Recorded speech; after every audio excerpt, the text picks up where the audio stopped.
Olá, estou aqui hoje com vocês para criar uma relação entre a filosofia e a literatura. Hoje eu proponho para vocês uma análise, vamos dizer assim, litero-filosófica de uma obra, que é A Cidade e as Serras, do Eça de Queiroz, publicada em 1901. Bom, antes eu queria que vocês viessem comigo aqui para a lousa. Eu vou ler um pequeno trecho de um filósofo chamado Arthur Schopenhauer, que é, na verdade, uma figura eminente, né, da filosofia romântica alemã, da filosofia idealista alemã. Eu acho muito importante a presença dele no livro A Cidade e as Serras, e é legal que a gente conheça um pouco o autor para saber por que é que o Eça de Queiroz introduziu o Schopenhauer ali, na leitura que o nosso queridíssimo Jacinto, quando entediado, quanto muito angustiado, fazia. Tá certo? Então vamos comigo aqui para a lousa. Arthur Schopenhauer é, na verdade, um filósofo que nasce em 1788, morre em 1860. Então ele percorre todo o caminho da filosofia romântica idealista alemã, e é claro que influencia o romantismo literário, o romantismo pictórico, né, em geral. Bom, a obra da qual eu extraí esse pequeno excerto é justamente O Vazio da Existência.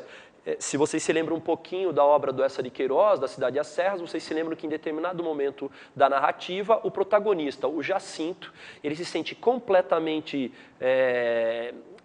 improdutivo, ele na verdade abandona todos os seus grandes projetos, ele deixa até de ter vontades, vamos dizer assim, filantrópicas, ele simplesmente se abandona a si mesmo dentro de um tédio infinito e não consegue se recuperar.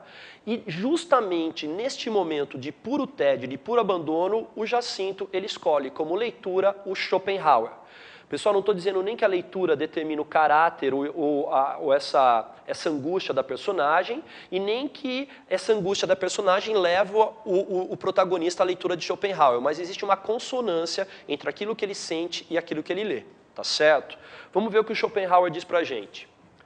Nossa existência não é uma coisa agradável, a não ser que estejamos em busca de algo. O que aparece à primeira vista é que o Jacinto, entediado, ele perde completamente as suas motivações, né, as suas volições, a ideia de vontade, e se entrega ao tédio.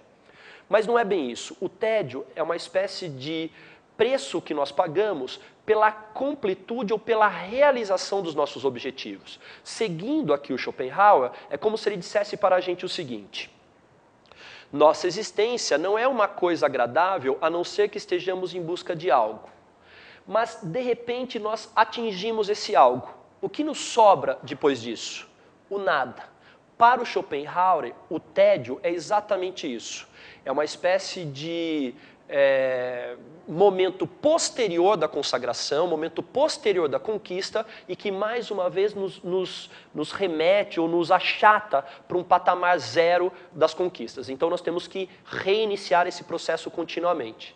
O que aparece no texto é que o Jacinto perde esse ímpeto, ele perde essa força e realmente se abandona, né? Algumas expressões aparecem no vocabulário dele, como o ai que seca, que seria o nosso ai que saco, desculpa pela vulgaridade, mas seria mais ou menos isso. Ele está completamente chateado. E é muito importante que vocês percebam que o Schopenhauer é legitimamente o filósofo do pessimismo. E é claro que o Eça de Queiroz, um autor dos mais eruditos, né, dos mais completos da história da literatura de língua portuguesa, lia Schopenhauer, sabia exatamente o que o Schopenhauer queria dizer e conseguiu adequar a filosofia schopenhaueriana ao comportamento do Jacinto, então, no Cidade e as Serras. Pessoal, cuidado com isso, né? Eu acho que se a filosofia for abordada pelo vestibular FUVEST-Unicamp, claro, se disser a respeito do Schopenhauer, com certeza será um livro chamado O Mundo como Vontade e Representação. Que isso, na verdade, é um assunto mais demorado, mais profundo, mas espero que todos vocês se interessem.